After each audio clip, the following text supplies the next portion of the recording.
interactuar en algunos proyectos a nivel latinoamericano por lo menos, ¿sí? Hoy nos viene a charlar un poco el que siempre participa, el doctor Erwin Plett de Chile, vive en Santiago. Más vale presentarte vos porque ya no sé cómo presentar. Claro. Pero no hay problema, yo me presento. Lo que pasa es que tengo algunos amigos que veo que seguramente se están conectando, pero escondido por ahí está Héctor, veo Cristian Monat, viene también Héctor Vargas nos está viendo desde Costa Rica, así que ojo, pórtense bien, hay gente que nos está mirando que hacemos acá. Hola Cristian, así que mira, les voy a contar y les voy a compartir la pantalla para que tener un hilo conductor de la conversación. ¿Ya? Perfecto. Y obviamente me voy a presentar también, así que no te preocupes porque creo que es bueno presentar. Así que voy a compartir pantalla que tenga la correcta, eso es todo. Entonces mi pregunta es que si ustedes pueden ver la pantalla y me escuchan, que son dos condiciones necesarias para poder hacer la charla. ¿Me ven, lo ven y lo escuchan? Si ustedes tienen los monitos al lado de la pantalla, van a ver que o pueden ponerse o la pura pantalla o una persona, o ver a la persona que está hablando, y lo pueden disminuir a uno solo, o si quieren una rayita con el monito, si no quieren ver al charlista, pero para que no se les tape el... Ok, eso es lo que vamos a conversar hoy día. Si saldremos o no de la triple crisis. Y seguramente nadie sabe qué es lo que es eso, y tampoco nadie sabe lo que es ODS. No me queda otra que conversar de eso, y esta fue la invitación, ¿no? Entonces la pregunta, para que sabemos que somos poliglotas, lo pusimos en inglés también. En alemán no lo hice, la verdad, porque en este momento no veo ninguno en alemán, pero no importa.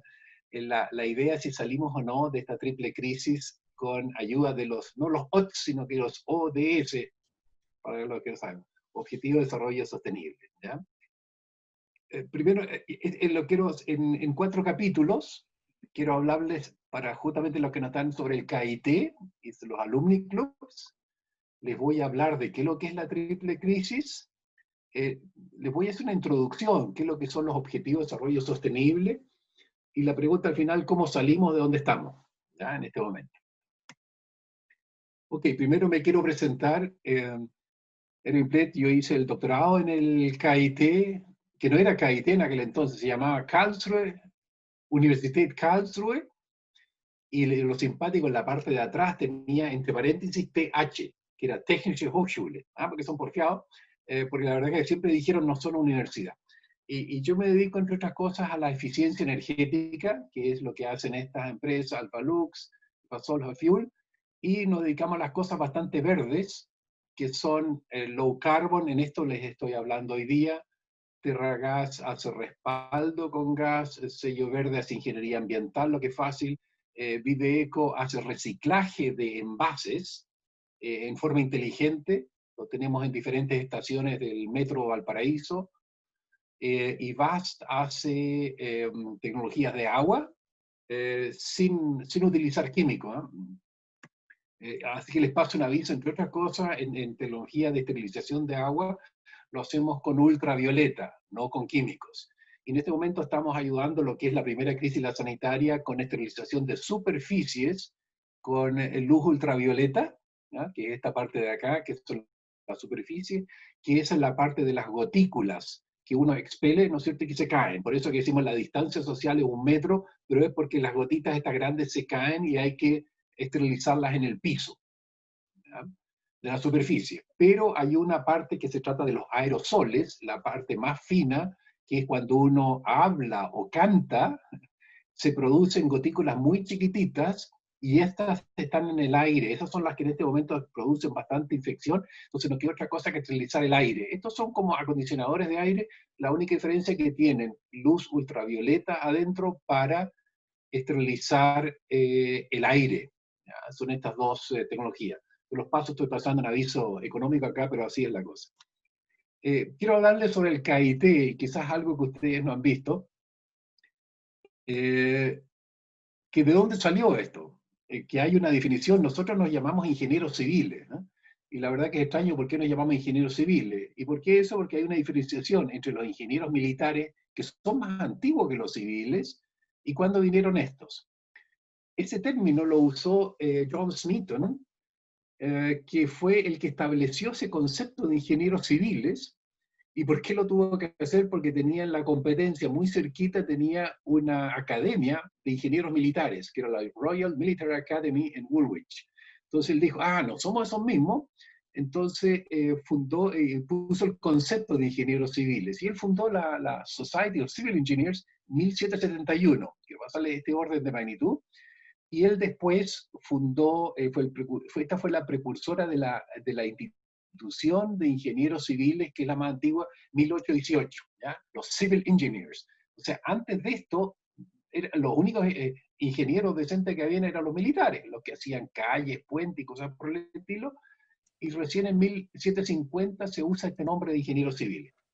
¿Y por qué lo quiero llenar? Porque la siguiente asociación de ingenieros fue la École Royale de Pont-José, o sea, los que hacían puentes y carreteras. En 1747, aquí se juntó un grupo de amigos, no habían profesores, así que entre ellos hacían las clases.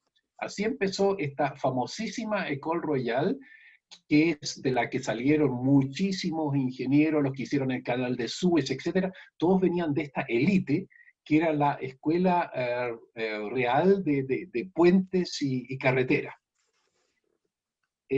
La segunda institución que hay de ingenieros es en Budapest, en 1782, el Instituto Geométrico Hidrotécnico. Aquí se crearon los primeros geomensores, ¿ya? En universidades, que era para, ¿no es cierto?, dividir la tierra. Después se creó la École Polytechnique en París, que era muy importante, en 1794, o sea, poquito antes de la Revolución, que era la que formaba ingenieros. Y la École Polytechnique fue, después, fíjense que después viene el señor Humboldt, el que como ministro de Educación en Prusia creó esta idea de la universidad que investigaba. O sea, la universidad que tiene desarrollo, no solamente formar ingenieros, sino que tenía que hacer investigación, y a través de la investigación era la que daba, ¿no es cierto?, las clases, pero con la idea de investigación. Y se crea en 1825 la Polytechnische Hochschule Karlsruhe, esta a semejanza de la École Polytechnique. Y esta se creó en Karlsruhe, es la primera universidad, si ustedes quieren, politécnica, para enderezar el Rin. Se hizo navegable el Rin desde Karlsruhe hasta Basilea, Suiza, y fue una obra civil tremenda, grande, y ahí se creó la Polytechnische Hochschule Karlsruhe. Y lo simpático, que esa fue el ejemplo que siguieron en Estados Unidos el MIT, Massachusetts Institute of Technology. El fundador dice que el ejemplo a seguir es la Polytechnische Hochschule Karlsruhe. Fíjense lo simpático, ¿eh? Ahora, después se llamó Universität Karlsruhe, y después en 2008 se le cambió el nombre de vuelta al KIT. En el fondo, semejanza al hijo, si ustedes quieren, intelectual, el MIT. Es una vuelta nomás para los que no saben lo que es el KIT. El 2008 se empezaron a formar estos clubes de exalumnos. Entonces, en 2008 empezamos en Chile, después en Argentina, y hemos hecho uno que otro encuentro. Por ejemplo, que fue acá en Santiago de Chile, muy simpático, en que teníamos representantes de toda Latinoamérica. Ahí ven, aquí está Carla, ¿no es cierto? Cristian, que nos juntamos presencialmente. Eran los tiempos que no había COVID. ¿Se acuerdan que había algunos tiempos donde no había COVID? Bueno, ahí uno se juntaba presencialmente y lo pasaba muy bien. Ahora, gracias a la iniciativa de Carla, es que estamos en este espacio, ¿no es cierto?, en que podemos seguir conversando. ¿Ok? Ahí estamos. Ahora les quiero hablar, ahora vamos a entrar en materia. La triple crisis, ¿qué es eso? Bueno, la pregunta es, por ejemplo, ¿qué nos convoca hoy día a conversar estas cosas? ¿No es cierto? ¿Qué estamos? Y el dibujo que les quiero mostrar creo que nos queda bastante claro. Estamos todos encerraditos, cada uno en su casa, y le estamos diciendo, oye, acuérdate de lavar las manos y vamos a estar muy bien. Pero lo que se nos viene con la segunda ola, a propósito que la que hay ahora en Alemania y en toda Europa, es grave. Esto nos está causando la recesión, porque con el lockdown que tenemos ahora, la recesión es brutal, la que tenemos es grande, pero no nos olvidemos de la otra ola que se nos viene, que es un tsunami, que es el cambio climático. Y de eso es lo que quiero hablarles un poco, qué podemos hacer contra eso, porque esta cosa es lo que estamos viendo hoy día, esto se nos viene, y este tsunami que se nos viene encima no va a ser menor. El Fondo Monetario Internacional, fíjense que el 15 de abril saca el último reporte de perspectivas económicas mundial y lo define así, ¿eh? Estamos en el año del gran confinamiento, que es la mayor caída del Producto Bruto Interno, PIB global, desde la Gran Depresión del 29. O sea, esto lo que estamos viviendo hoy día no es algo normal, es una brutalidad. Y eso es lo que quiero conversarles, la famosa triple crisis, es la crisis sanitaria, la crisis financiera y la crisis de caída de precios de las materias primas. Tengo a don Víctor que levantó la manito. Si tienes una pregunta, Víctor. No, todavía no, gracias. Es que te veo Todavía con la no. manito azul arriba, pero uno Perdona siempre, que me haya conectado tan tarde, ¿no? no importa, pero siempre eres bienvenido, así que no te preocupes. Seguimos Gracias. entonces con la presentación.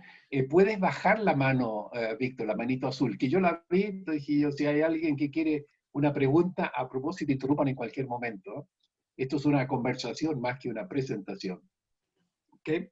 Entonces, la primera crisis que tenemos es la crisis sanitaria, no deja de ser. Tenemos una crisis financiera y, sobre todo para nuestros países, y por ejemplo para Argentina, es muy importante la caída de los precios de las materias primas. A ver si ahí estoy de nuevo. Ahí. Entonces, ¿en qué estamos? Estamos con el COVID. Ahora, esto no es la primera vez que en la humanidad nos pasa esto, ¿eh? Y por eso quería mostrárselo. El diámetro de estos monitos acá es según la cantidad de gente que se murió. La peor crisis sanitaria que hemos tenido es la peste negra, ¿verdad? Que es la peste bubónica en Europa. Se murieron unos 200 millones de personas.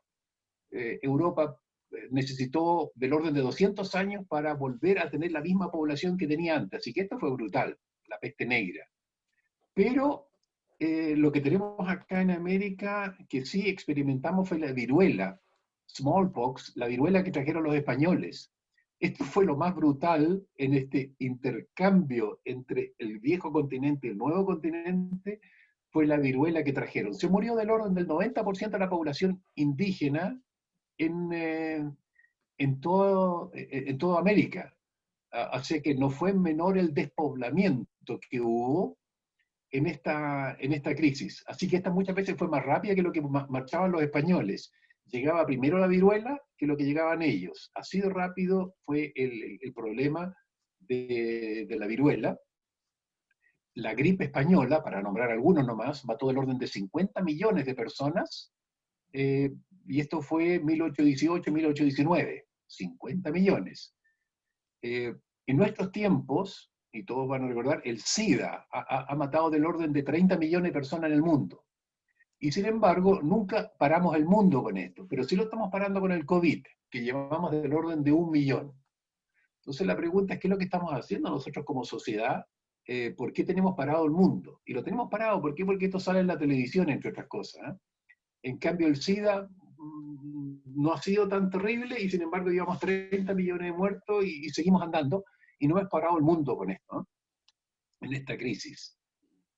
Lo que sí, ustedes vieron precios, en cuanto a materias primas, precios negativos del petróleo.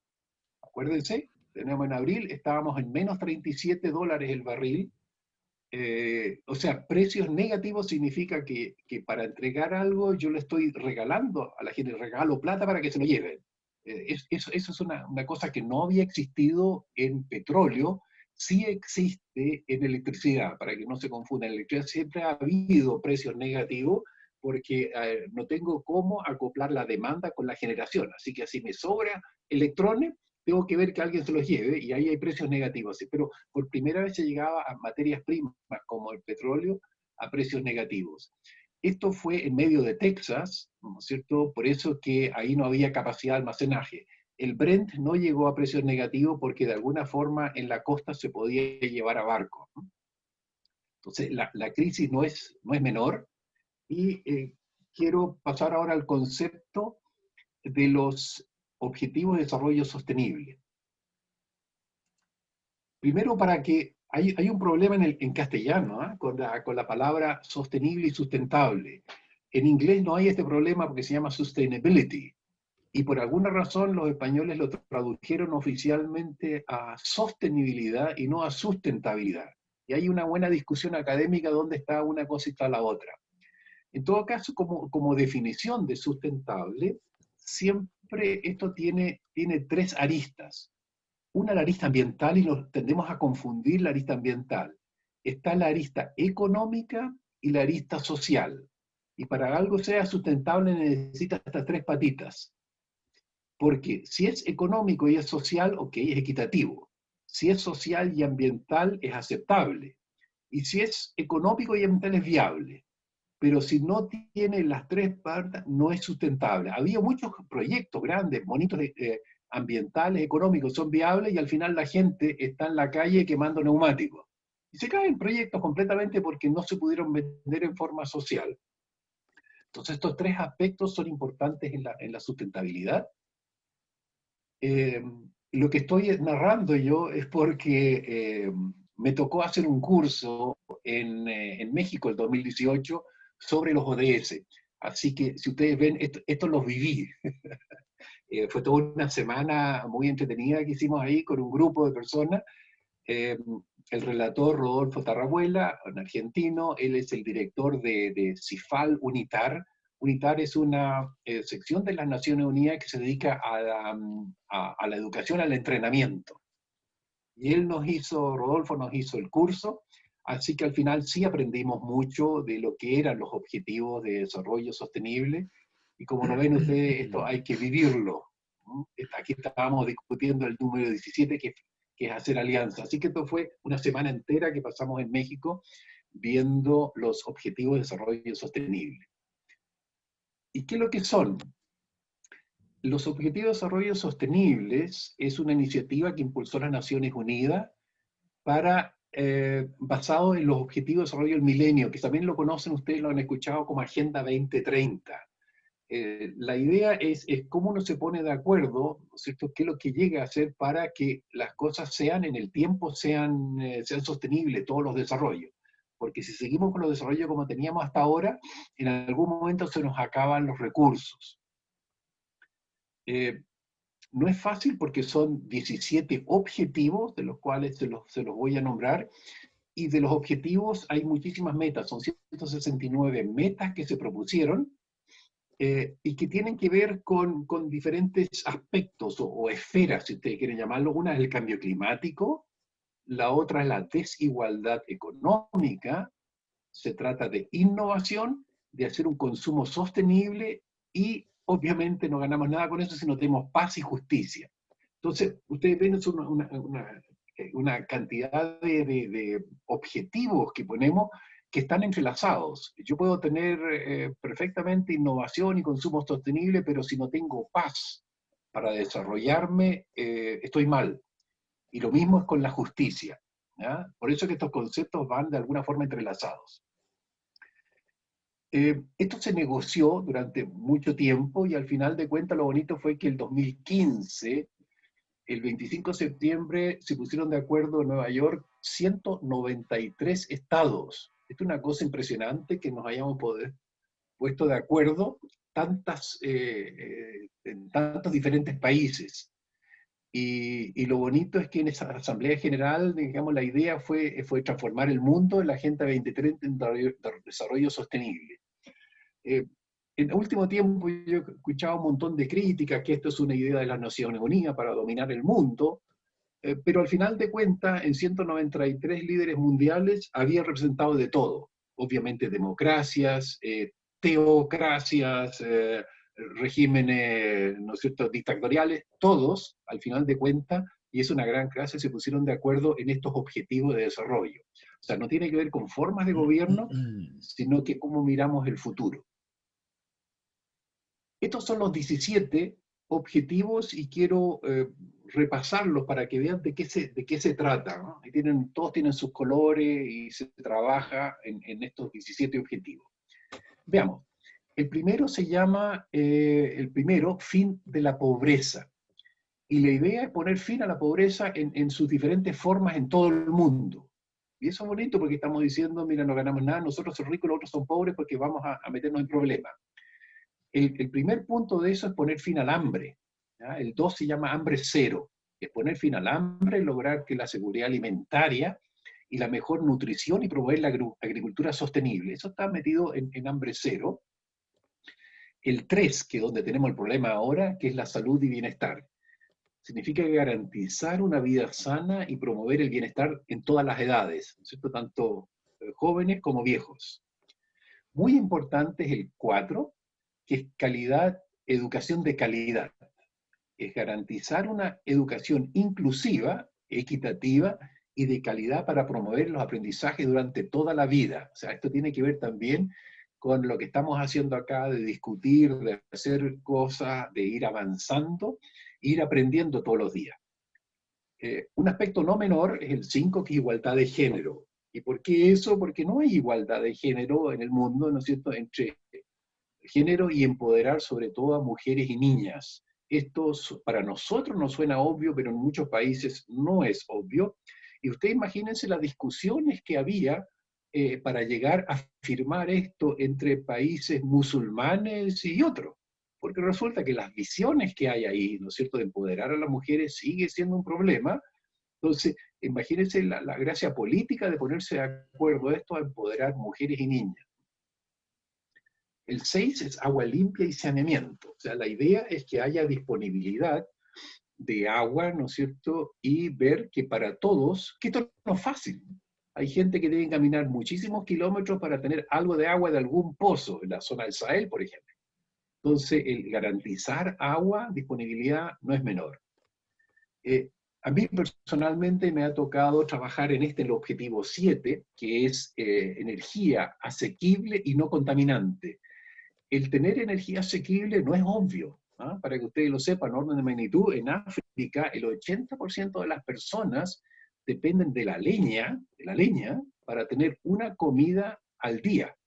Entonces, esto no es menor y no es obvio. A nosotros nos parece, sí, claro, tenemos, ¿no es cierto?, que estamos alegando que la electricidad no está subiendo. A la gente ahí, el 80% necesita ir a recoger leña todos los días para tener una comida caliente. Entonces, la idea de este objetivo 7 es garantizar el acceso a la energía, y ahí hay que trabajar muchísimo todavía.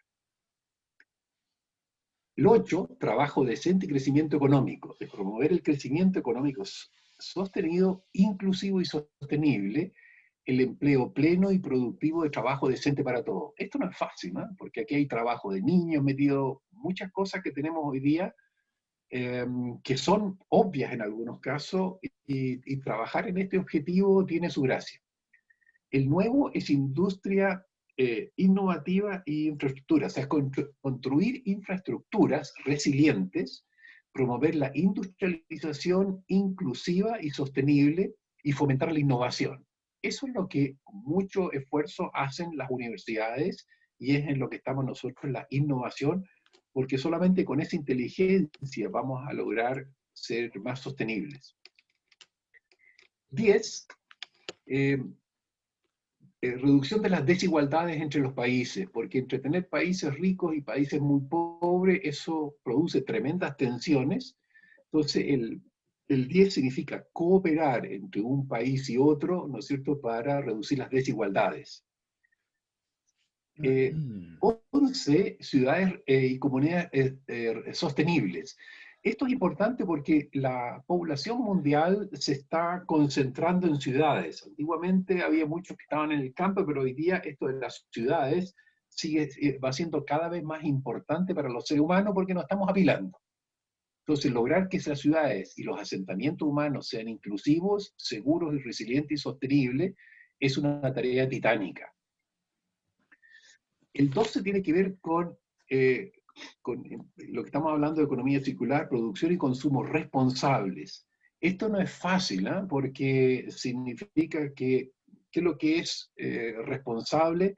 Si el despilfarro que estamos haciendo nosotros como sociedad más avanzada, vamos a decir que todo el resto no tiene derecho a eso o tiene que quedarse arriba de los árboles, ¿no es cierto? Y decir, bueno, nosotros somos los desarrollados y los otros se quedan botados. El 13 son medidas activas, acción por el clima. Adoptar medidas urgentes para combatir el cambio climático, que es lo que yo les conversé de un principio, que ese cambio climático hay alguno que otro que no lo cree, pregúntenle al señor Trump, esto es una invención de los chinos, etcétera, pero esto viene, y la comunidad científica en general ha demostrado que el cambio climático antropogénico, o sea, el creado por el ser humano, nos está comiendo de a poco, y sus efectos pueden ser catastróficos. Vida submarina. Esta es una cosa muy interesante porque resulta que gran parte a propósito del oxígeno que nosotros estamos respirando no viene de las plantas, sino que viene de los organismos en el mar. Y nosotros, como que ha sido el basurero del mundo, tiramos cualquier cosa adentro y no nos damos cuenta que nos estamos de a poco echando a perder la reserva. O sea, el oxígeno que se produce en el mar es muchísimo más grande que todo el Amazonas. Para que sepa, entonces nos preocupan ahora los incendios en el Amazonas y sin embargo estamos tirando cualquier cantidad de mugre a los océanos. Entonces el 14 es el conservar y utilizar en forma sostenible los océanos, los mares y todos los recursos marinos. Y ya me van quedando solo los últimos 3, que es el 15, vida de ecosistemas terrestres, que es proteger, restablecer y promover el uso sostenible de los ecosistemas terrestres, gestionar los bosques en forma sostenible, a propósito del Amazonas de lo que le hablaba, luchar contra la desertificación y detener e invertir degradación de tierras y poner freno a la pérdida de diversidad biológica. Esto es algo que no sabíamos nosotros, la diversidad biológica, pero en el antropoceno que llevamos ahora hemos perdido más de la mitad de la biodiversidad porque nos gustan los monocultivos, porque son más eficientes en cierta forma. Ok, todo lo dicho ahora, y ya le decía, es importante paz, justicia e instituciones sólidas. Hay que promover las sociedades pacíficas, inclusivas en el desarrollo sostenible, facilitar el acceso a la justicia, no es tan obvio, y crear instituciones eficaces y responsables, inclusivas a todo nivel. Y para lograr todo esto, el hilo que nos va a juntar es fortalecer las alianzas y revitalizar las alianzas mundiales para el desarrollo sostenible. El hecho de que estemos nosotros conversando acá entre todos es formar alianzas, no es otra cosa. ¿Ok? Entonces, estos son los 17 objetivos de desarrollo sostenible y tenemos que ver de cuidarlos. No todos podemos cuidar cada uno de esos, pero cada uno tiene que ver dónde aporta a estos 17 objetivos. Esta es otra forma de verlo, en que en los objetivos 2030 había objetivos que tenían que ver con prosperidad, con paz y personas, y que tenían que ver con el planeta. Ahora ustedes pueden distribuirlo en estas diferentes etapas, que es como se llegó al objetivo de desarrollo sostenible, tiene toda su historia detrás. Pero en el fondo es eso, y transversal a todas estas cosas son las alianzas, ¿cierto? Desigualdad de género, esto es lo medular para que tengamos prosperidad y paz. ¿Okay? Eso con los desarrollos sostenibles. Entonces les pongo nada más que un ejemplo, porque no vamos a tener tiempo para ver cada uno, porque es el en el que me ha tocado trabajar más, es el número 7, energía asequible y no contaminante. Entonces, ¿cómo están cada uno de estos objetivos? Ustedes lo pueden ver en la página de las Naciones Unidas. Es que hay una descripción de la situación actual, ¿no es cierto?, en que estamos hoy en día, y la pregunta ¿dónde queremos llegar el 2030? Entonces se dice a nivel mundial, el 85% de la población tenía acceso a electricidad, etcétera, etcétera. Todo esto se hizo al 2015 y se fijaron 15 años para estas metas. Entonces se pusieron objetivos. De aquí al 2030 vamos a garantizar el acceso universal a servicios energéticos fiables y modernos, etcétera, etcétera. Entonces hay metas para esto, y también para poder llegar a estas metas también hay plata asignada. Entonces, si uno trabaja en estos objetivos, también va a poder conseguir financiamiento para hacer esto. Esto es un ejemplo que quería darles acá. Y esto es lo complicado, porque todas estas metas de las que le acabo de poner están entrelazadas entre los diferentes objetivos. Esto nada más que para que veamos, no vamos a ver uno, por ejemplo, la energía, si está entrelazada con la pobreza y está entrelazada, ¿no es cierto?, con el hambre. Estas son las relaciones y por lo tanto hay que ver, no se puede hacer una separada de la otra. Pero se hizo toda esta red de metas para entender el sistema. Eso nada más que para mostrarle que no es algo tan simple el cómo arreglo este planeta.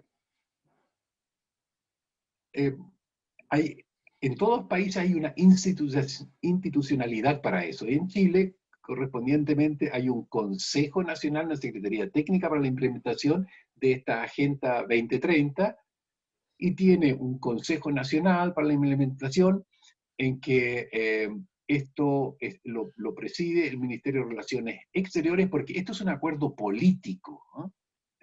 Son los políticos los que lo hicieron. Entonces está metido acá el Ministerio de Desarrollo Social, el Ministerio de Economía, el Ministerio de Medio Ambiente.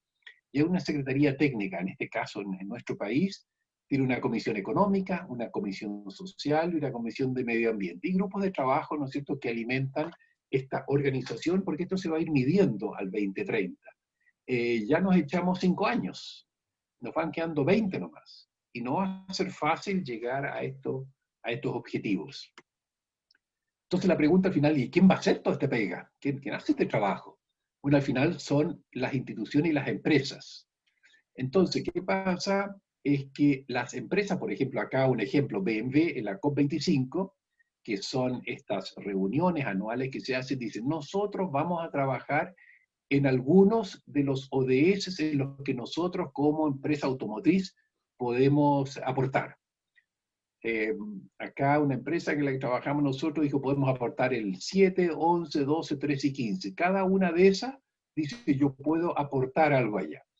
En Chile tenemos una empresa muy grande que es la que hace el tratamiento de aguas servidas, aguas andinas, y ellos dicen, mira, cada una de nuestras empresas va a aportar en estos ODS. A propósito, ya no son plantas de tratamiento de aguas servidas, sino que se les cambió el nombre y ahora se llaman biofactorías. En una biofactoría se limpia el agua.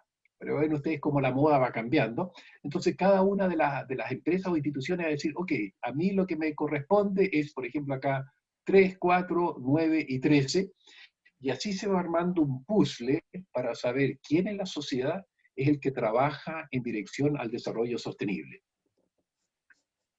Y ahora la reflexión final, ¿cómo salimos de esto? Porque esto va a requerir, obviamente, de muchísimos esfuerzos. Y quiero mostrarles nada más que, ahora para empezar la discusión, una iniciativa que es la de la Unión Europea, el Green Deal, o se llama, ¿no es cierto?, en castellano, el Pacto Verde. Estamos hablando de 1 billón de euros. A propósito, son los billones europeos, no los norteamericanos. Esto es millones de millones, ¿ya? Entonces se ha puesto este montón de plata ahora, ustedes ven en septiembre del 2020, nuevito, y esto empezó con que en enero de este año se hizo un plan de inversiones de este Pacto Verde y Mecanismo de Transición Justa. En marzo hay una ley climática europea. En marzo, el 10, una estrategia industrial europea y un plan de acción, ya en marzo. Y esto sigue ahora, hay un programa que se llama De la granja a la mesa, ¿no es cierto?, para ver acá, por ejemplo, la pérdida que tenemos en alimentos. En la parte de la granja, o sea, en los cultivos, perdemos del orden del 30% de los alimentos por problemas en la cosecha, por el problema en el almacenamiento. Y acá tenemos otro problema más en la parte de la mesa. Nosotros como sociedad desarrollada votamos el 40% de los alimentos porque no nos gustan, porque son feos, porque las zanahorias son muy grandes o son muy chicas y no caben dentro del paquete, ¿ya? Entonces esto, ugly foods, es un problema no menor y aquí hay mucho, mucho que ahorrar. En mayo se decidió la estrategia sobre la biodiversidad, ¿no es cierto? En julio es una integración de sistemas energéticos con el hidrógeno. Esto es lo que yo estoy trabajando personalmente, porque es entretenido este vector energético. Y ya en septiembre se puso el plan de objetivo climático para el 2030. Entonces ustedes ven, acá se está poniendo muchísima plata para salir del problema que tenemos ahora COVID, pero en forma sustentable, porque si no vamos a volver a caernos al mismo hoyo.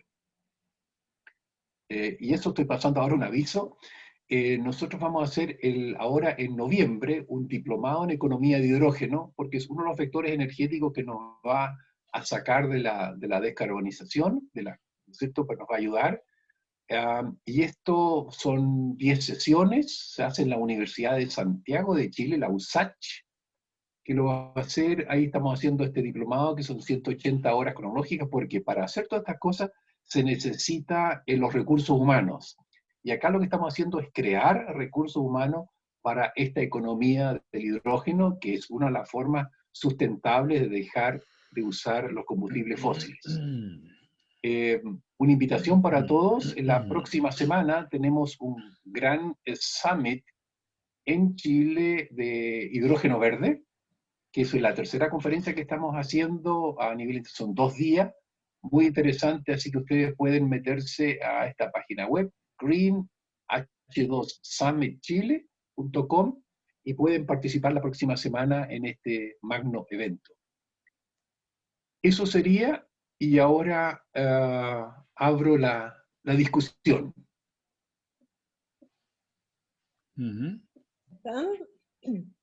Me encantó toda tu presentación, como siempre. Estaba pensando en que Cecilia iba a tener muchas preguntas, ¿o no, Cecilia? Por favor. Bueno, un ratito, poquito.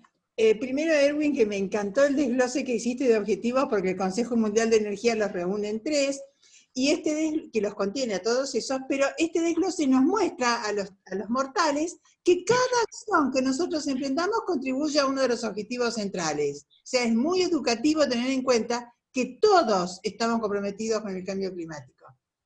Y con respecto al hidrógeno, recibí la invitación de la charla de 3 y 4 de noviembre, que tengo la agenda saturada, no me voy a unir, pero fui invitada por el CACME. O sea, me parece genial. Y te quería preguntar si la diplomatura en hidrógeno la haces con perfil de economía o con perfil técnico. ¿Cuál es el perfil de la diplomatura? Mira, este diplomado que estamos ofreciendo, que es el primero, va a haber otros más, diferentes universidades se están sumando a esto. Lo que pasa es que la Universidad de Santiago hace un tiempo atrás tiene no lo llamamos departamento, pero departamento de economía de hidrógeno. Economía. ¿Y por qué eso? Porque esto tú no lo haces por razones científicas, sino que el hecho es que tenemos que descarbonizar. Entonces, la pregunta es qué es lo que hacemos. En Chile tenemos la gran gracia que tenemos muchísimas energías renovables. Como país, somos paupérrimos en energías fósiles. No tenemos nada. Abajo, en Punta Arenas, hay un poco de gas, un poco de petróleo, pero no tenemos nada. Somos absolutamente pobres. Por lo tanto, nosotros hoy día importamos del orden de $8.000 millones en combustibles fósiles para quemarlos. Y sin embargo, si tú ves la energía renovable que tenemos acá, comparado, por ejemplo, con la capacidad eléctrica instalada en Chile, con todas las carboneras, con todo lo que tú quieras, tenemos del orden de 70 veces más potencial renovable que todo lo que hemos instalado hasta ahora. Entonces, nos sobran muchos recursos renovables. Simplemente los tenemos ahí botados, y eso que son gratuitos. El sol es gratuito, el viento es gratuito, las olas son gratuitas. Lo que sí hay que ir a cosecharlas. Entonces tenemos que armar toda una economía para cosechar esa, por ejemplo, electricidad renovable. Y el problema que tiene la electricidad es que tú tienes que generar tanto como consumes. Y si el consumo es variable, tienes que mover. Entonces la gracia que tiene el hidrógeno es que te rompe ese problema, y tú puedes acumular electricidad renovable en moléculas. Y nosotros queremos exportarlas. Y hemos sacado la cuenta que tenemos del orden de magnitud o potencial que tenemos de energía renovable, que en cuanto al poder calorífico es tanto como lo que exporta todos los años Saudi Arabia. Y si lo ponemos en electricidad tenemos el doble de potencial nosotros y para siempre, ¿eh? No se nos va a acabar. O sea, el potencial es inmenso y queremos armar una nueva industria sustentable que hoy día no existe. Y eso es mucho esfuerzo, Cecilia. Así que en eso estamos. Muy interesante. Te quería agregar una sola palabra y apago el micrófono. Cuando contaste la historia del KIT, que no sabía lo del RIN, me parece interesantísimo. A mí me contó el profesor Martin Gaby, que murió el año pasado, lamentablemente, que el KIT fue cofundador del MIT. No, si tú, cofundador puede ser. Lo que pasa es que el que creó el MIT estuvo mirando en Europa ejemplos. Y él cita, dice, nosotros queremos hacer algo similar como están en Karlsruhe.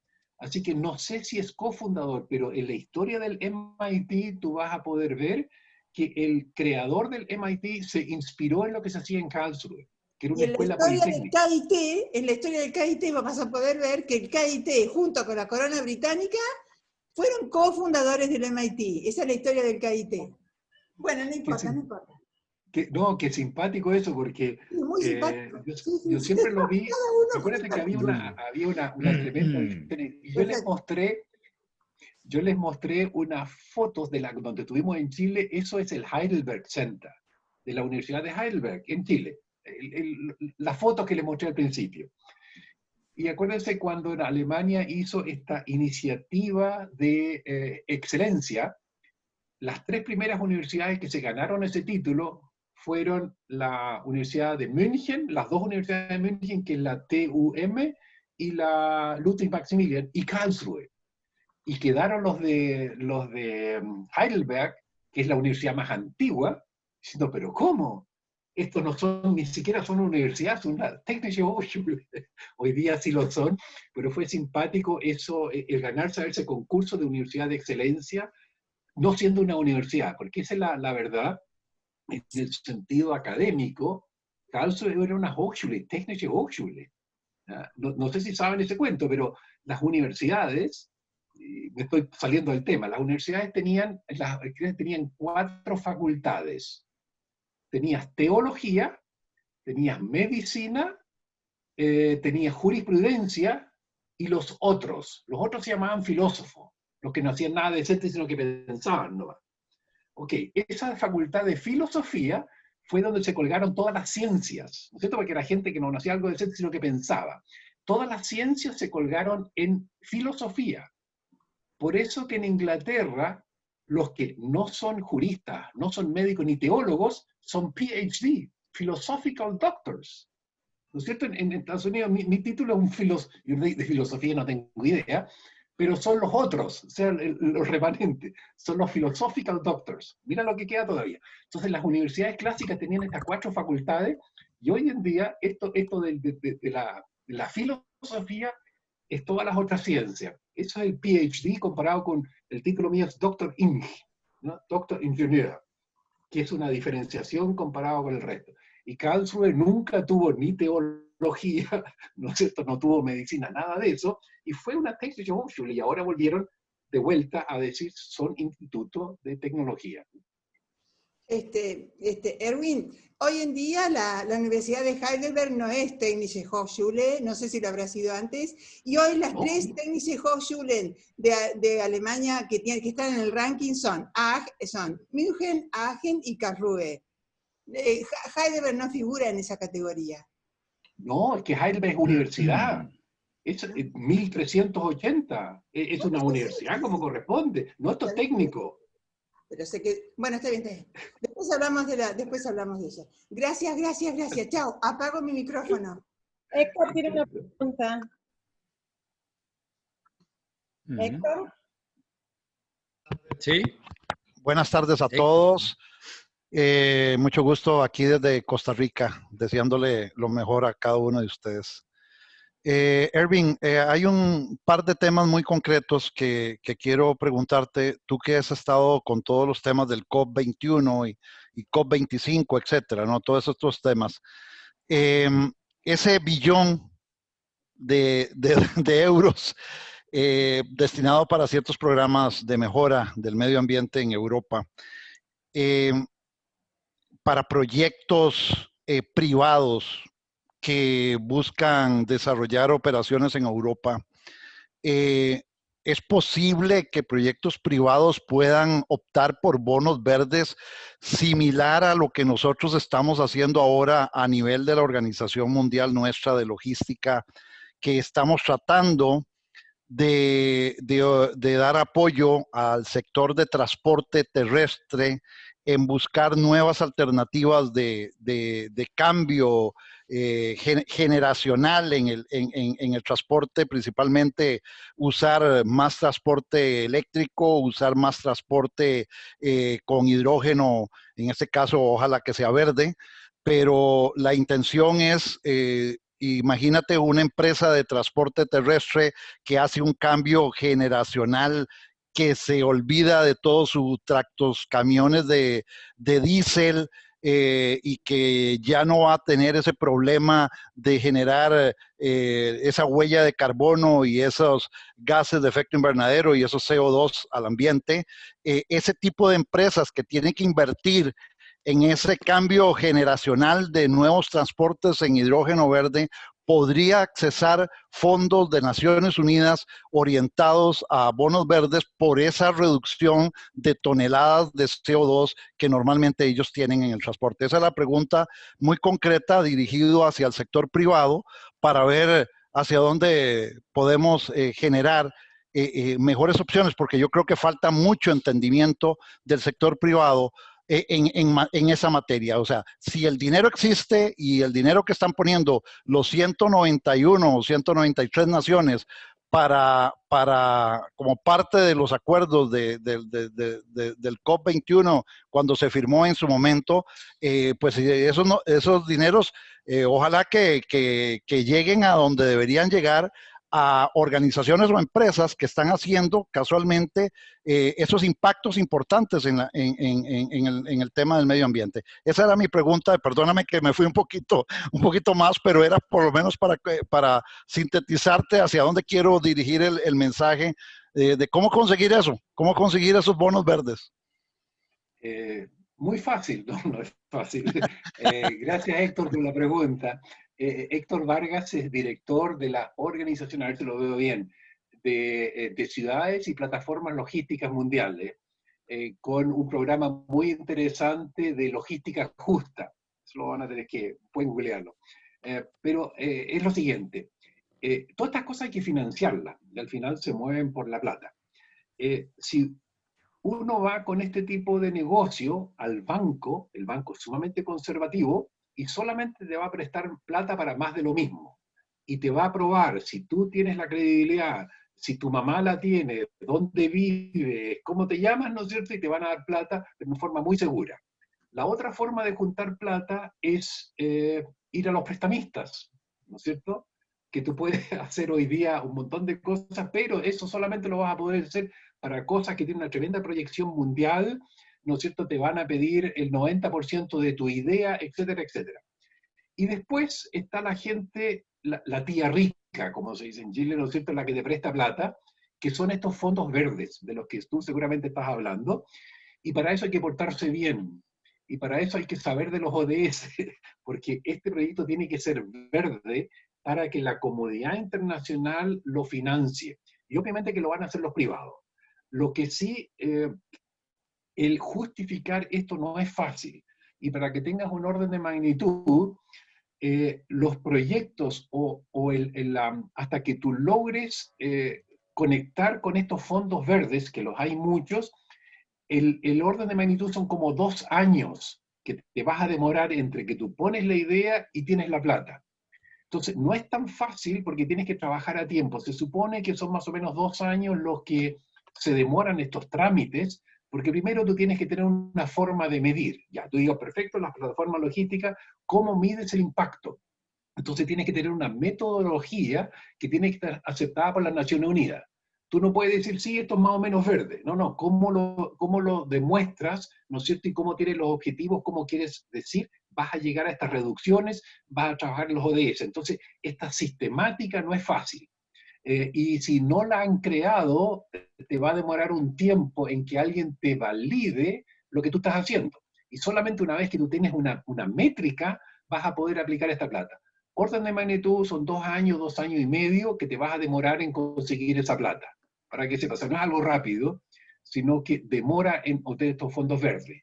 La gracia de los fondos verdes, ¿no es cierto?, es que muchas veces es plata que te la regalan para hacer estas cosas, porque muchas veces no son económicas, porque obviamente que es más barato tirar la basura, ¿cierto?, y no preocuparse, o producir CO2, porque todavía no lo estamos cobrando como sociedad. Entonces, esto demora su poco, pero sí los hay. Y lo que le mostré en la foto de Rodolfo Tarrabuela, él es un experto en finanzas verdes. Entonces, hay que ser busquilla, hay que saber dónde está la plata y cómo, ¿no es cierto?, cómo son los formularios para llenar esto. Así que sí, hay fondos muy interesantes, no son fácil concursables, pero sobre todo porque hay que empezar con estos proyectos pilotos. Y al principio, cada proyecto piloto no es económicamente viable. No es como ir al banco y decirle mi sucursal número 101 y te dicen, igual que la otra 100, sí, lo mismo que la otra 100. Y el banco te va a prestar plata, no por el nuevo proyecto, sino que porque lo financias con los antiguos. O sea, el banco siempre le va a prestar plata a los que tienen plata. Y esa es la diferencia con las finanzas verdes, que tienes que echar a andar, ¿no es cierto?, estos objetivos de desarrollo sostenible. Así que paciencia, hay que hacerlo y hay especialistas en esto. Muchas gracias, Erwin. Encantado. No sé, había preguntas en el chat, Carla, no lo he visto. Estaba muteado. Sí. No hay preguntas en el chat. Ok, estamos. Entonces, conversemos nomás. Sí, Cecilia quiere hablar, me parece. Gracias, Carla, por el link que nos mandaste. Ahí lo estuve mirando recién. Está justo alineado con lo que dice Erwin sobre este programa verde de la Comunidad Europea. No, el tema tuyo, Erwin, es totalmente actual, totalmente movilizador, es urgente, nos afecta a todos. Es el mejor programa que podemos encarar desde el Kit Alumni en Latinoamérica. Sí, hay que moverse. Ahora, como siempre, estas cosas no son fáciles porque No, siempre hay sí, detractores. nosotros no Acuérdate estamos acá para hacer que cosas fáciles, te aviso. A mí las cosas fáciles me aburren y ya están hechas. Ya están hechas. sí, pero tienes que ponerte de acuerdo en la filosofía fundamental. Y ahí a veces hay una resistencia tremenda, porque es más fácil, Cecilia, hacer más de lo mismo, seguir haciéndolo de la misma forma. Erwin, estoy gestionando fondos en Europa y en Argentina y en América Latina y en la UNESCO desde hace 25 años que estoy en Argentina. Así que no me cuentes qué difícil es. Contame qué vamos a hacer. Lo otro no me interesa. Si querés te cuento lo que estamos haciendo con el hidrógeno y lo que estamos haciendo con el billón de euros de la Comunidad Europea a través de la Fundación Helmholtz. Te lo cuento en una charla mía en otro día. Oye, por eso que ahora, a propósito, con Víctor, que está ahí, estamos viendo de ayudarle a los pobres alemanes. Los alemanes en la parte, claro, nosotros, ¿no es cierto?, de puro buenos que somos. Cuando hablabas y decías que nosotros somos los países desarrollados y que no discriminamos a las mujeres, dijiste, que los que lo hacen son los árabes. Me tuve que levantar para tomar agua. Bueno, chao. Perdón, es que era para no ofender a nadie, Cecilia, porque esto es un poco complicado. Bueno. Pero ¿qué es lo que quería decir? Es que, por ejemplo, la estrategia de hidrógeno de los alemanes la acaban de poner, y ellos le van a poner 9.000 millones de euros al hidrógeno, 9.000 millones de euros, para echar a andar esta industria.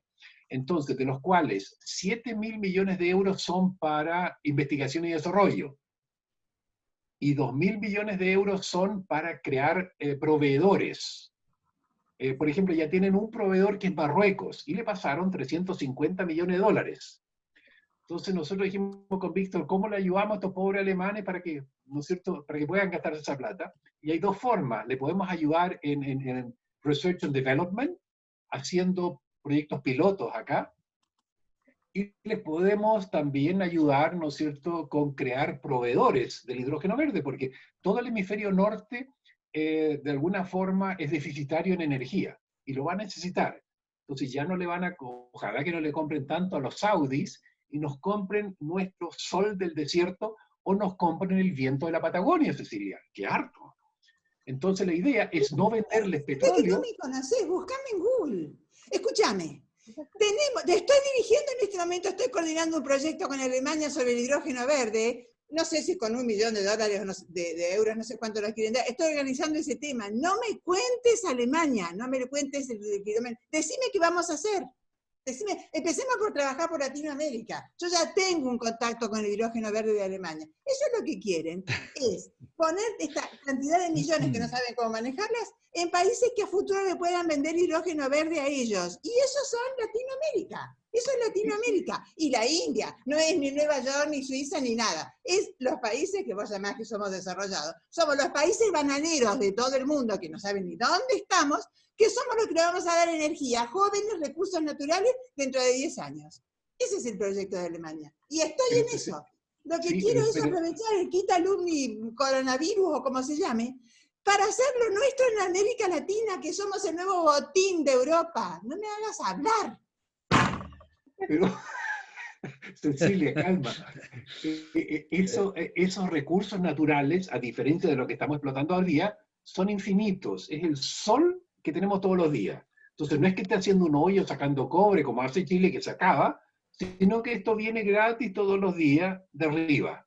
Ay, entonces, si nosotros acá... Escucha, amoroso, antes de que venga China o Alemania a colonizar, a recolonizar Latinoamérica, porque ya saben que el sol y las olas y los pescaditos y los latinoamericanos estamos acá. Ellos van a venir a colonizar. Entonces nosotros tenemos que desarrollar un poquito el cerebro para saber cómo venderles nuestros recursos naturales, nuestros jóvenes y nuestro know-how. Eso. Pero basta de decir lo que le pasa al mundo. Hagamos cosas. Yo estoy haciendo hidrógeno desde el año 2000. 2000.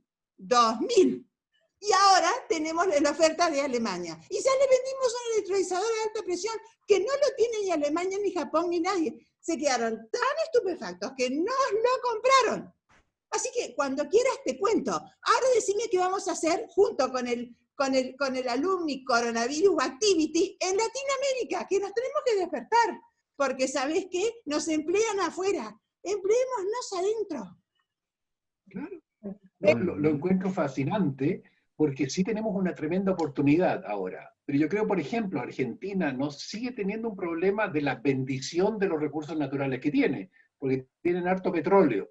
Entonces, hoy en día no es fácil cambiar el switch, ¿no es cierto?, cuando soy rico en ciertos recursos naturales que el siglo pasado era muy importante.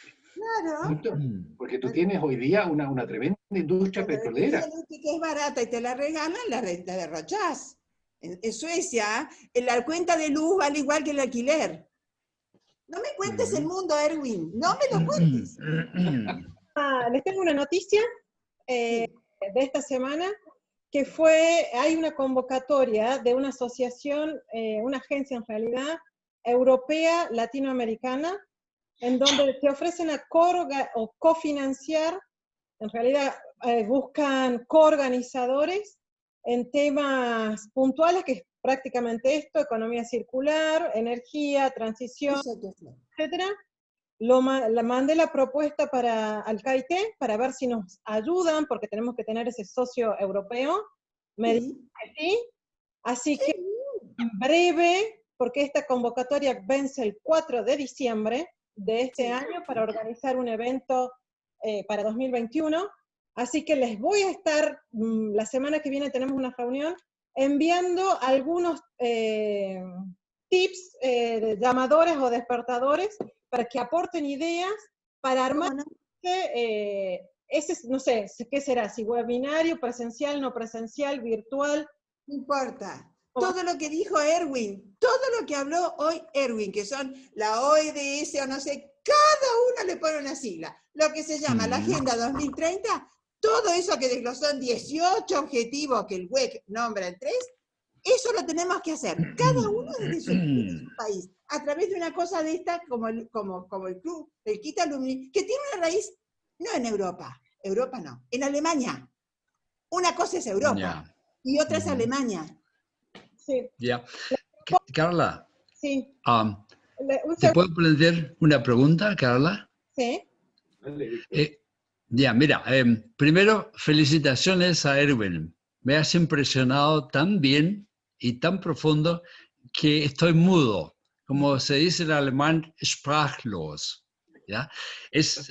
Para mí son muchos indicativos, o sea, es algo nuevo para mí. Lo segundo es a Carla.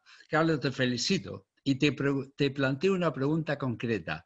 ¿A qué lugar del KIT te has dirigido para coordinar este posible proyecto con cofinanciación? Está con, ¿Cuál? te digo las personas, Pascal Kohler, Agnes Sí. Costa y Irma Mantilla. Ah, bien. Estupendo. Y la pregunta ahora a Erwin. Tal como has planteado la estructura, tanto política, gubernamental, con respecto al posible trabajo en el futuro respecto al hidrógeno. Si tú comparas la estructura ahora en Argentina, ¿habría una similitud entre ambos países desde el punto de vista estructural? Me es difícil contestarlo, Víctor, porque la verdad que es mi ignorancia sobre lo que se está haciendo en Argentina. Específicamente en lo que estoy trabajando, en lo que decía Cecilia, el hidrógeno verde, sí hay una asociación argentina ya hace 10 años trabajando en hidrógeno, pero no los he visto avanzar. Nosotros hace recién 2 años que tenemos en Chile una asociación de hidrógeno y hemos estado haciendo alianzas. De hecho, ayer se firmó con gran pompa un Memorandum of Understanding con los australianos. Los Sí. australianos también son un país desértico, igual que nosotros, igual que Marruecos, ¿no es cierto?, en que tenemos mucho sol. Entonces, estamos haciendo estas alianzas. Me tocó la semana pasada hablar con la Asociación Brasileña de Hidrógeno, que lo organizó el embajador chileno. Así que estuvimos conversando con ellos en qué cooperar. Y por ejemplo, los brasileños tienen una cosa muy interesante porque ellos tienen mucha biomasa, ¿no es cierto? Son campeones en todo lo que es bioalcohol, etcétera. Entonces tú puedes hacer biogás y del biogás sacar el biometano y de ahí, por ejemplo, guardar eso en forma de metano o guardarlo en forma de hidrógeno, depende de donde lo quieras usar. Así que estamos haciendo alianzas en todos los lugares del mundo. Tenemos que ver cómo avanzamos concretamente con Argentina en este tema en particular. Pero ciertamente es algo político, porque lo que Héctor también nombraba, las famosas COP, que puede ser que a alguien no le diga nada, es Conference of the Parties. En el fondo son reuniones que se hacen anualmente y se llaman parties y no países, por la casualidad que está la Unión Europea. La Unión Europea no es un país, sino que es una parte. Y se hacen todos los años estas reuniones, y la famosa COP21 fue la 2015 en París, donde se pusieron de acuerdo en las metas. Son reuniones políticas. Una de las COP más conocidas es Kioto, ¿verdad?, que es la COP número 11. Y la COP21 es el Acuerdo de París. Nosotros el año pasado, 2019, tocaba hacer por primera vez una COP en Sudamérica, y era la COP25 en Santiago de Chile, y con todo el estallido social que tuvimos, lamentablemente se va a dar a Madrid.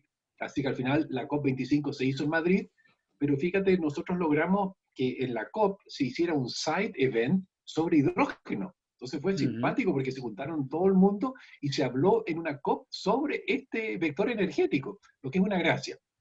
La COP26, que es todos los años, se va a hacer en Escocia. Entonces toca ahora a final de año traspasar esta a Escocia, y ellos van a seguir por un año. Y así todos los años va cambiando de continente. Y nos tocaba el año pasado y tuvimos malas. Nosotros trabajamos muchísimo para la COP25 y nos quedamos con los rulos hechos, porque al final de cuentas nada se hizo acá y se fue a Madrid, porque hubiese sido imposible organizar algo. O sea, estaba organizado, pero 20.000 extranjeros que vengan y la gente protestando, tirando piedras en la calle, era imposible. Así que nos quedamos lamentablemente con ese problema hecho. Pero insisto, la COP es algo político, donde los políticos se ponen de acuerdo cuáles son las metas. Entonces se ponen metas claras al 2030, existen las contribuciones, NDC, contribuciones nacionales determinadas, en que cada uno dice, mira, este año voy a llegar acá, voy a llegar al otro lado, y al final, en 2030, tienes que llegar al final. Entonces, no es fácil en 10 años o hacer algo, porque ya se nos han ido, ya les dije, del 2015 al 2030 eran 15 años, y un tercio del tiempo ya pasó, y nos quedan solamente poco tiempo para llegar a esas metas, y es difícil. Así que, Víctor, tenemos que ver en qué cosas concretas podemos cooperar, pero acuérdense, la gran gracia es la cooperación. Estupendo, por eso, solitos no lo vamos a lograr. Claro, justamente por eso pregunto, ¿no? Aparte de eso, desde luego existe la potencialidad de alianzas con otros países, desde luego, pero digamos Argentina y Chile geográficamente, históricamente, son países que son similares y se puede hacer, lo que se hace en un país se puede hacer en el otro, paralelo. La unión hace la fuerza, dicen en castellano, no lo decimos. Bien, Carlita, y lo otro, la última pregunta, y te dejo tranquila, es estas conferencias, estas charlas quedan grabadas, ¿verdad? Sí, señor. O sea, podemos en cualquier momento verlas de nuevo. Así Porque yo llegué hoy tarde, en la primera participación mía tuve que irme más temprano, o sea, la vida mía es un poco intranquila. Por eso me gustaría verla con más calma, esta charla y conferencia. Ya. Ahí les pasé el link de la página web del Alumni Club de Argentina, donde las estamos cargando a todas. Están cargadas las del ciclo anterior, de la parte 1 también. Para que pensemos, Marcelo quiere cooperar también, Víctor te manda saludos. Gracias. ¿Qué les parece si nos sentamos a pensar si podríamos llegar a aplicar alguna de las líneas de acción del Green Deal de Europa? Porque ya por sí tenemos el socio europeo, que sería el CAIT, en principio. Ahí lo tenemos a Dani, que nos haga el refuerzo interno. Pero bueno, cada uno tiene sus propios contactos dentro del CAIT, la mayoría que tenemos, digamos, una relación más fluida, para ver si entre nosotros desde Latinoamérica podemos armar un proyecto. Tendríamos que hacer una reunión un poco más chica, quizás, no lo sé cómo lo ven, para decir, bueno, estas son las potencialidades, esto es lo que podemos trabajar, tengo estos recursos para trabajar, cabezas principalmente en la primera etapa, y ver a dónde apuntamos y a qué podemos, o a cuál de las líneas de acción de este Green Deal podríamos aplicar. Estupendo. Tienen ahí en el chat, si quieren les mandamos un mail a todos los inscriptos, algo de disparadores, para que veamos, y si quieren lo charlamos la semana que viene un poquito. Encantado, bien. Muy bien. Estupendo. Carla, sí. ¿Estás muteada ahí? De todo lo que dijo Erwin hay que agarrar algunos temas de ahí, y que él conoce bien lo que pasa en Latinoamérica, y hablar de esos temas, querida. Porque este grupo que está acá no podemos hacer ciencia, pero podemos hacer lo que creo que estás diciendo vos, que está patrocinando el CAIT o Alemania. Sí. Bueno, están los links ahí para que vean, para charlarlo la semana que viene, a ver si encuentran algo dentro de eso en donde podamos participar, o de cómo podríamos participar. Si quieren lo charlamos y después hacemos tipo una encuesta online para completar, que cada uno ponga su perfil, su visión, cómo podría aportar, qué recursos, etcétera. ¿Pero cuál es el link? ¿El link de el que mandaste primero, ese de Europa, o es otro? No, el link. ¿Ese? Así, señora. Perfecto, ya lo cargué, ya lo miré en internet. Bueno, yo te voy a decir las ideas. Dale. Para hacer en Latinoamérica, ¿no? Sí, señora, estamos pensando... Bueno, tenemos que empezar con una cosa bien hecha en tiempo y forma, si no, nos convertimos en sudacas. Tenemos que hacer un buen trabajo bien hecho en tiempo y forma. Perdón, paréntesis. ¿A que no podemos? Buenísimo, Cecilia, buenísimo. Sí, buenísimo. Bueno, entonces... Te voy a contar lo que hace Argentina con el hidrógeno, querido. Nada. Hasta ahora que se puso de moda. Entonces, en 2020 se abrió esto que se llama H2AR, O sea, Hidrógeno Argentina. Es una convocatoria de empresas para formar un consorcio de empresas que ponen plata para desarrollar temas. Si no sos empresa y no pones dólares, no perteneces al H2AR. Estamos trabajando con eso, tengo los últimos 2 seminarios del año con esta gente a continuación. Es un plan muy ambicioso encarado por el país y las empresas privadas. Es buenísimo. H2AR, búscalo en internet. Bueno, entonces por interno, Cecilia, vamos a hacer hartos negocios ahí. Pero te comunico. No, acá yo estoy representando a Litva en H2AR y en el proyecto de Alemania, del KIT, con los millones de euros. Aunque no lo tengo acá en el WhatsApp. En el WhatsApp lo tengo al delegado. Bueno, ni te voy a hablar, ni te voy a contar. Bueno, mándame algo al WhatsApp mío también, no te preocupes. Sí, estoy totalmente desocupada, no sé qué hacer con el día. Sí. Bueno, nos vemos el viernes que viene. Buen fin de semana, piensen qué podemos hacer y les dejo tarea. No, sí, por favor, porque si no, no sabemos qué hacer. Pero están tan ocupados durante la pandemia, les doy tareita para la semana que viene. Guardá el email guardá el PowerPoint de Erwin, que vamos a elaborar eso. Listo. Yeah. Ahí hay trabajo de sobra para Latinoamérica. Bueno. Bien. Bueno. Muy bien. Muy bien. Gracias. Muy bonito. Chao. Muchas gracias a todos. Chao, gracias a todos. Buen fin de semana. Cuídense todos. ¿eh? Vamos a tratar. Sí. Gracias a todos. Gracias. Chao.